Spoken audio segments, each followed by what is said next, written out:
It was New Year's Eve, and the kind of cold that felt like it could snap steel hung over the town. My friends and I had planned to spend the night at a cabin party deep in the woods, a place our friend Matt had found on a rental site. The idea of celebrating the new year in the middle of nowhere seemed charming at first, until we got there. The drive out was uneventful, though unnervingly quiet. As we approached the cabin, the forest seemed to close in around us, the towering pines casting long shadows across the snow. It wasn't until we pulled up to the cabin that I felt a strange unease settle over me. The cabin was beautiful, but something about it felt off. The windows were dark, reflecting the moonlight like empty eyes, and the porch sagged slightly under the weight of the snow. Matt waved us inside, a wide grin on his face, but I hesitated for just a moment before following. Inside, the cabin was warm and inviting, a fire crackling in the stone hearth.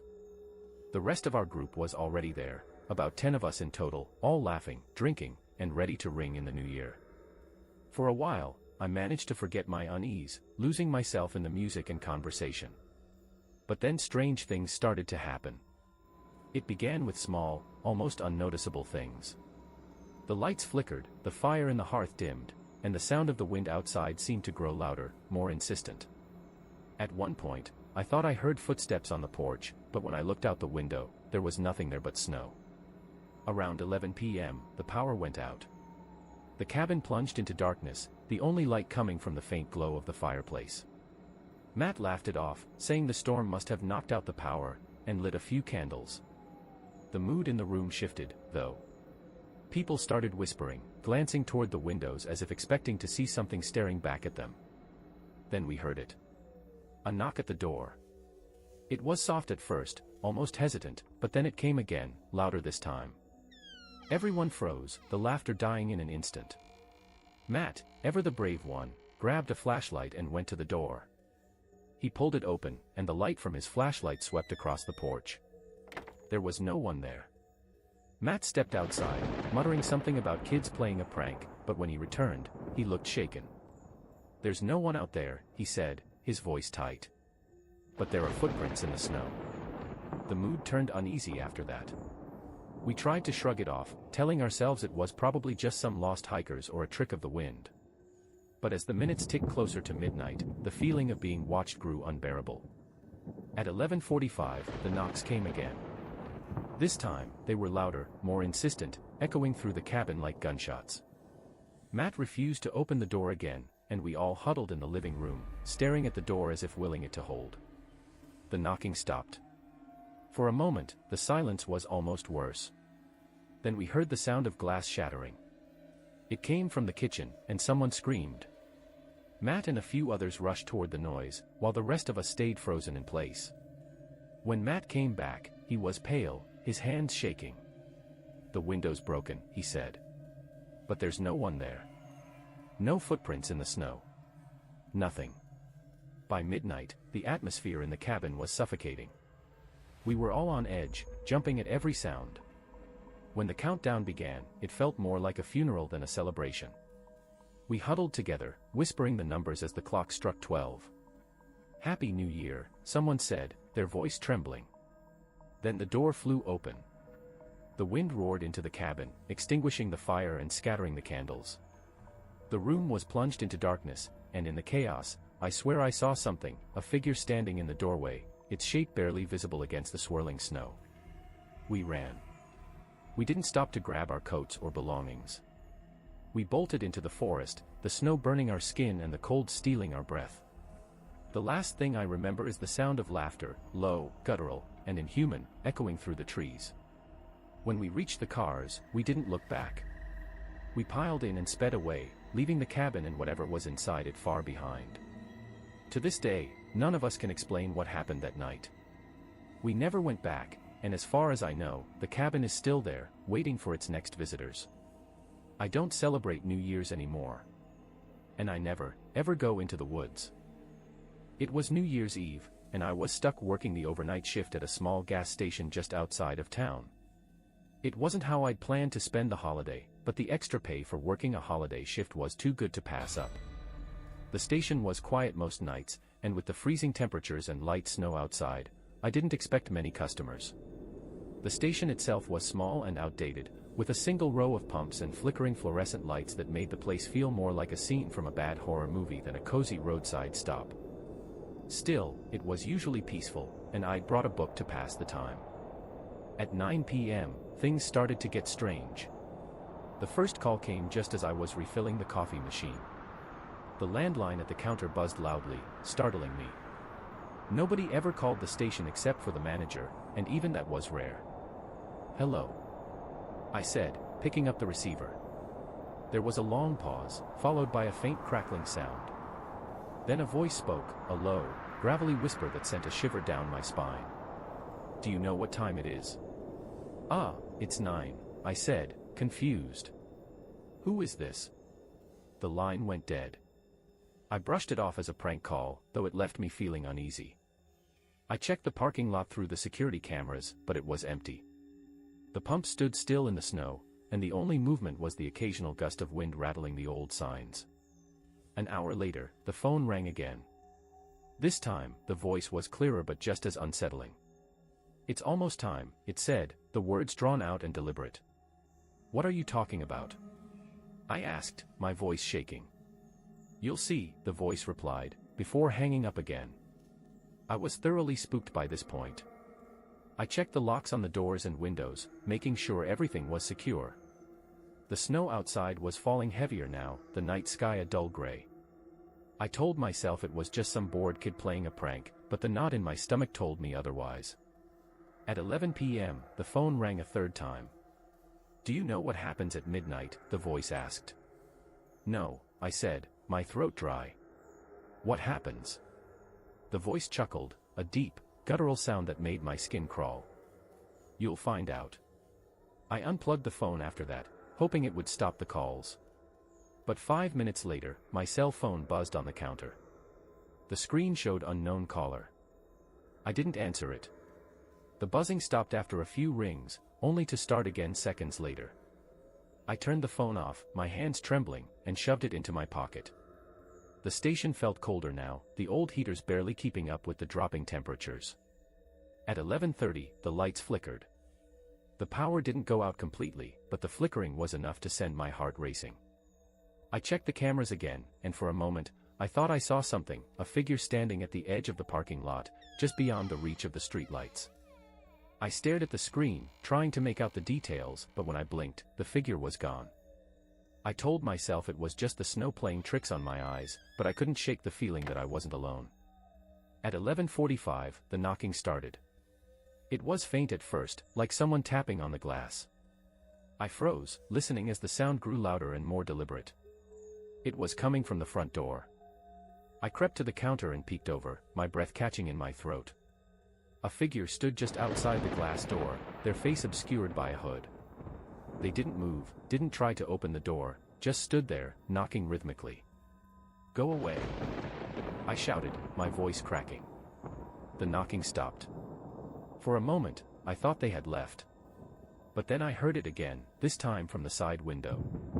The figure had moved, their hooded silhouette now visible through the frosted glass. They tapped on the window, their movements slow and deliberate. I grabbed the baseball bat we kept behind the counter and shouted again. "I'm calling the cops." The figure didn't react. They just stood there, tapping. At midnight, the power went out completely. The station was plunged into darkness, the only light coming from the faint glow of the snow outside. I fumbled for my flashlight, my hand shaking, and swept the beam across the room. The figure was gone. The silence that followed was suffocating. I stayed behind the counter, clutching the bat, straining to hear any sound. Minutes passed, then hours, but the figure didn't return. At 2 a.m., the power came back on. The lights flickered to life, and the heaters hummed softly. I checked the cameras again, my heart pounding, but the parking lot was empty.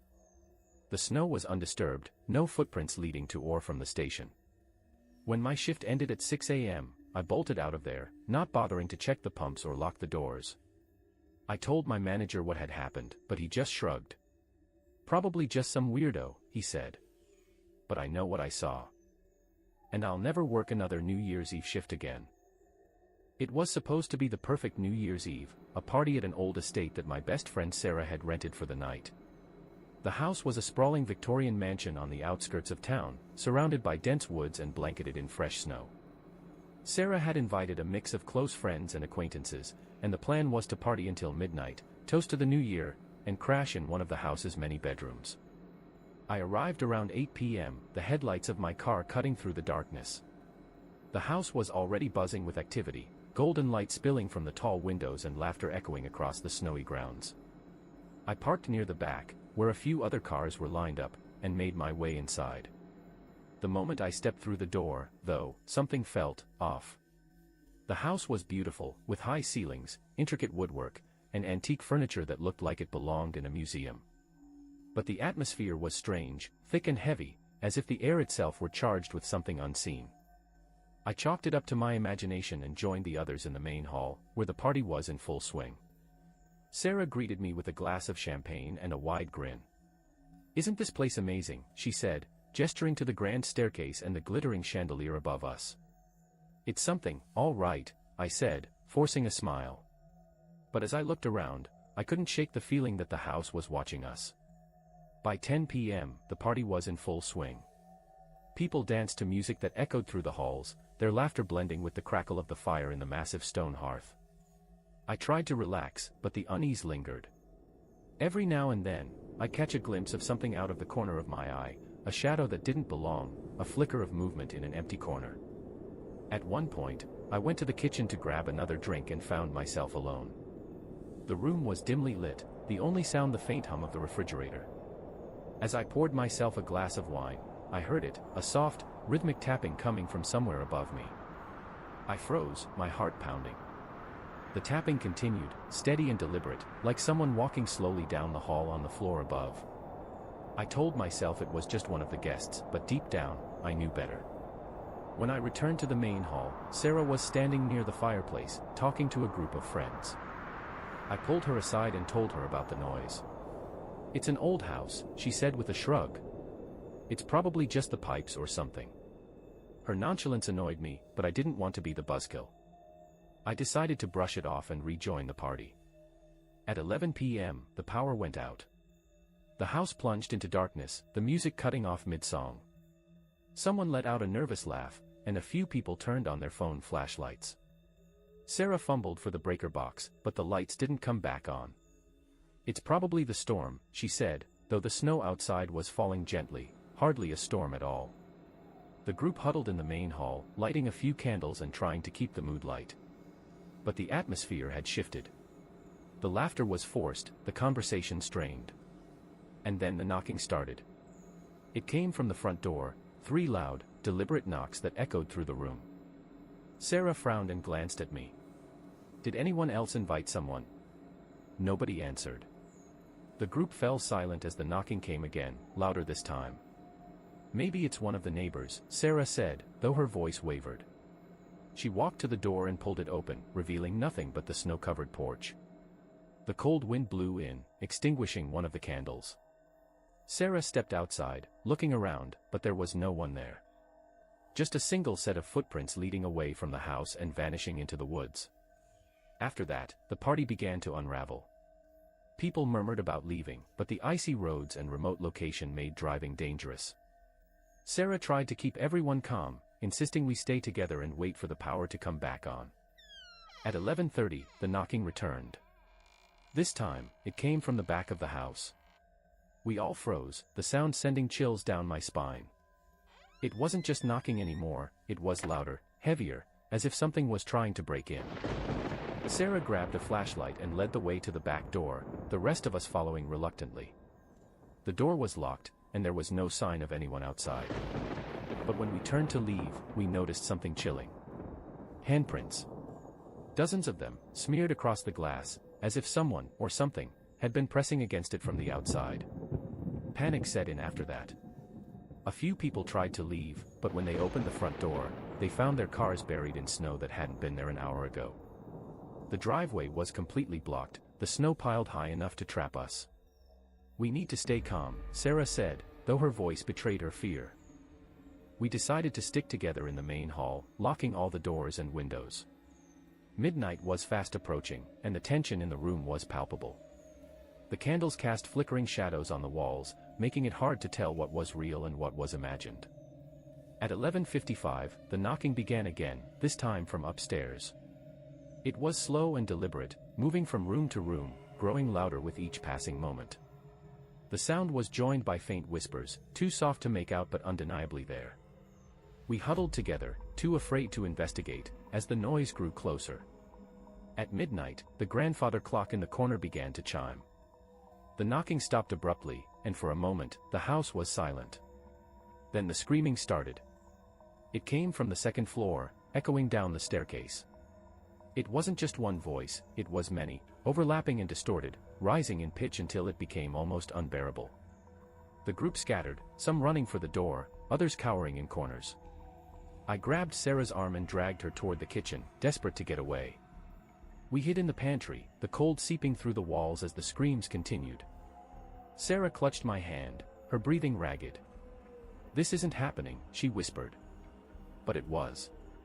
When the noise finally stopped, the silence was worse. We stayed in the pantry for what felt like hours, too afraid to move. When we finally emerged, the house was empty. Everyone was gone. The front door was wide open, snow blowing in across the floor. The candles had burned down to stubs, their wax pooling on the table. There was no sign of the others, no footprints, no belongings, nothing. It was as if they had vanished. Sarah and I left without looking back, walking miles through the snow until we reached the main road and flagged down a passing car. We never talked about what happened that night, and as far as I know, no one ever found the others. The house still stands, though it's been abandoned ever since. Every New Year's Eve, I think about the party and the knocking, and I wonder if the house is still waiting. Waiting for its next guests. It was New Year's Eve, and I had reluctantly agreed to house sit for my sister while she and her husband went to a fancy party downtown. Their house was a modern two-story place in a quiet suburb, the kind of neighborhood where nothing ever happened. It seemed like an easy way to earn a little extra cash for the holidays, feed the cat, water the plants, and relax. I had brought a bottle of champagne and some snacks, planning to ring in the new year quietly with a movie. The house was cozy, with soft string lights glowing in the living room and a light dusting of snow covering the yard. For the first couple of hours, everything was perfectly normal. But by 9 p.m., the phone calls started. The house phone rang, its shrill tone cutting through the peaceful silence. I frowned, surprised, who even used landlines anymore? I picked up, half expecting it to be my sister checking in. "Hello," I said. There was a pause, followed by static. Then, faintly, I heard a voice. 9 hours left. I froze. "Excuse me? Who is this?" The line went dead. I shook it off as a prank call, though it left me feeling uneasy. I checked the caller ID, but the number was just a string of zeros. Weird, but not impossible, I figured. I went back to my movie, trying to forget about it. At 10 p.m., the phone rang again. This time, the voice was clearer. It was low, almost a whisper, and distinctly male. 8 hours left. "Who is this?" I demanded, my voice shaking. "What do you want?" No answer. Just the sound of breathing, faint and rhythmic, before the line clicked off.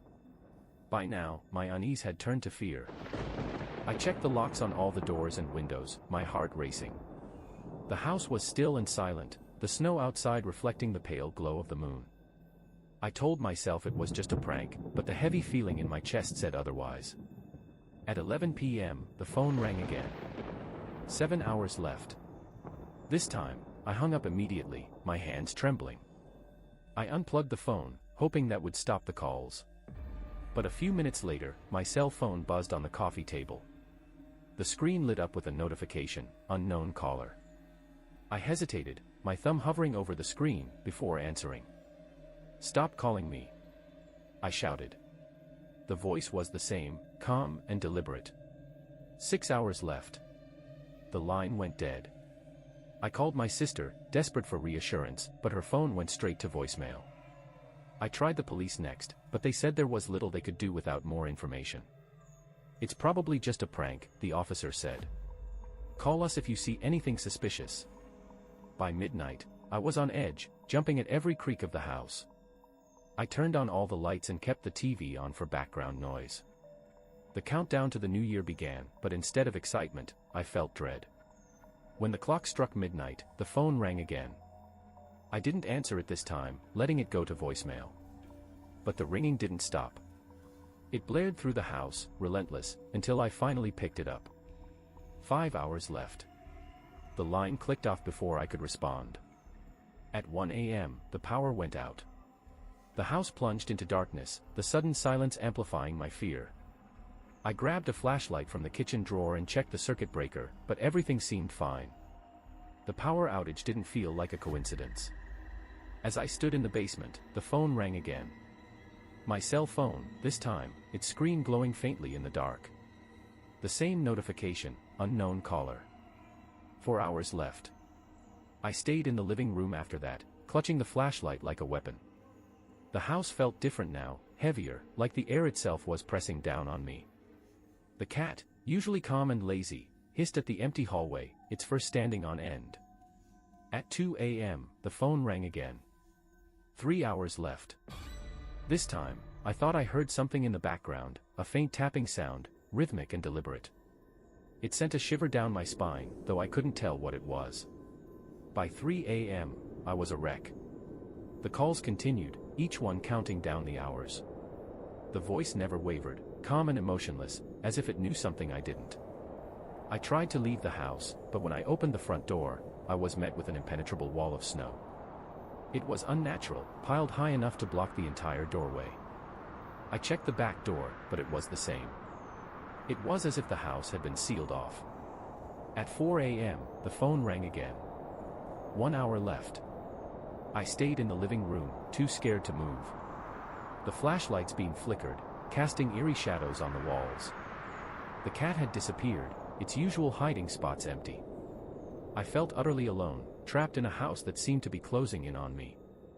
At 4:45 a.m., the phone rang one final time. I didn't want to answer it, but something compelled me to pick it up. My hand trembled as I raised the phone to my ear. It's time. The line went dead. The lights flickered back on at exactly 5 a.m., and the house was silent once more.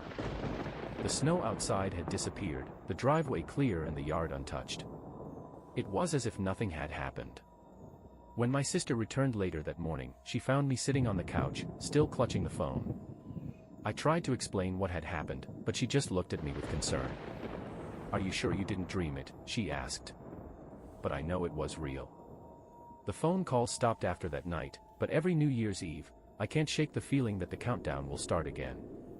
And this time, I don't know what will happen when it reaches 0. 2 years ago, I was invited to a New Year's Eve party by my coworker, Derek. It was supposed to be a small get-together at a historic inn just outside of town. The inn had been converted into a private rental for the occasion, and Derek assured me it was a perfect spot to ring in the new year. The place was old, late 1800s, if I had to guess, and nestled at the edge of a sprawling forest. It was charming in a way, with ivy climbing its stone facade and tall windows that reflected the light of the fireworks we'd later see. But when I arrived, something about the inn felt off. The air around it seemed too still, too heavy, and I couldn't shake the feeling that I was being watched. Inside, the inn was beautifully decorated for the party. Strings of golden lights hung from the ceiling, and the main room was filled with people in elegant attire. Everyone was wearing masks, as Derek had told us to bring one for the masquerade theme. I slipped mine on, a simple black domino mask, and joined the festivities. For the first hour, everything seemed normal. The guests laughed, drank champagne, and mingled. The music was loud, and the warmth of the fire in the grand hearth chased away the winter chill. Derek was the perfect host, making sure everyone had a drink and introducing me to the others. But as the night went on, I started to notice strange things. It began with the mirrors. The inn had several large, ornate mirrors hanging in the main room, their silver frames tarnished with age. At one point, I glanced into one and froze. My reflection was there, but it wasn't right. My movements were slightly delayed, almost imperceptibly out of sync, as if the mirror were a fraction of a second behind reality. I turned away quickly, convincing myself it was just the champagne playing tricks on me. But as the night wore on, the mirrors became harder to ignore. Out of the corner of my eye, I'd see flashes of movement that didn't match the room, faces that didn't belong to anyone at the party. Once, I thought I saw a figure standing behind me, but when I turned around, there was no one there. Then came the masks. Around 10:30, Derek brought out a box filled with additional masks, urging everyone to swap theirs out for a fun surprise. Most of the guests laughed and complied, choosing new masks that were more elaborate and ornate. But as I looked around the room, I realized something chilling. The masks didn't look like masks anymore. They clung to people's faces, melding seamlessly with their skin. The edges that should have lifted away from their cheeks now appeared fused, as if the masks had become a part of them. I watched in horror as one woman adjusted hers, only to wince in pain as it pulled at her skin like it was stuck. I wanted to leave, but my car was parked far down the snow-covered driveway, and the storm outside had grown worse. The windows rattled with the force of the wind, and the once cozy glow of the inn now felt oppressive. Derek's cheerful demeanor had shifted, too. He seemed off. His eyes darted around the room as if he were looking for something, or someone. At one point, he came over to me, his own mask a grotesque, grinning thing. "Having fun?" he asked, his voice too loud, too bright. "Yeah," I lied, clutching my drink like a lifeline. "You should try one of the new masks," he said, gesturing to the box. "They're special." "I'm good, thanks," I said quickly. His smile faltered, but only for a moment. "Suit yourself," he said, before moving on to another guest. By 11:30, the atmosphere in the room had changed completely. The laughter was forced, the conversation stilted. The mask seemed to weigh heavily on the guests, their movements sluggish and unnatural. I noticed a man sitting in the corner, his head tilted at an odd angle. His mask, a pale, featureless thing, seemed to pulsate faintly, as if it were breathing. I needed to get out of there. I slipped out of the main room and into the hallway, hoping to find Derek and make up an excuse to leave. The hallway was dimly lit, the antique sconces casting flickering shadows on the walls. As I passed one of the mirrors, I stopped dead in my tracks. My reflection was smiling. I wasn't. The face in the mirror wore my mask, but its grin was wide and unnatural, stretching far beyond what should have been possible. I stumbled back, my heart racing, and the reflection tilted its head, as if amused. Then it raised a hand and beckoned. I ran. The hallway twisted and turned, the layout of the inn suddenly unfamiliar. Doors appeared where they hadn't been before, and the walls seemed to close in around me. I could hear the sound of laughter growing louder, but it wasn't coming from the main room. It was distorted, high-pitched, and echoing from all directions. Finally, I found myself at the back door. I yanked it open and stumbled into the snow, the freezing air biting at my skin. The storm had worsened, but I didn't care. I ran toward my car, my shoes slipping on the ice. When I reached the driveway, I stopped cold. The cars were gone.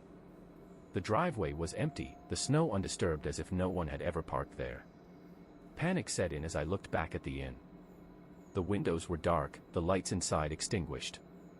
The laughter had stopped, replaced by an eerie silence. Then, one by one, the lights came back on. In the main room, the guests were standing in a circle, their masks glowing faintly in the dim light. At the center of the circle stood Derek, his arms raised as if in celebration. He turned slowly, his mask glinting in the firelight, and for a moment, I thought he looked directly at me. I turned and ran into the woods. I don't remember much after that. I must have blacked out, because the next thing I knew, I was waking up in my own bed. My car was parked outside, covered in snow, and my phone was dead. When I tried to call Derek, the number was disconnected. I drove back to the inn later that day, desperate for answers. But when I got there, the place was abandoned. The windows were boarded up, the driveway overgrown with weeds. A local told me the inn had been closed for decades after a fire destroyed the main hall. I didn't tell them what I'd seen. To this day, I don't know what happened that night. I still have the mask I wore to the party, tucked away in a box in my closet. Sometimes, when I pass by, I swear I hear laughter. And sometimes, I think the mask is smiling,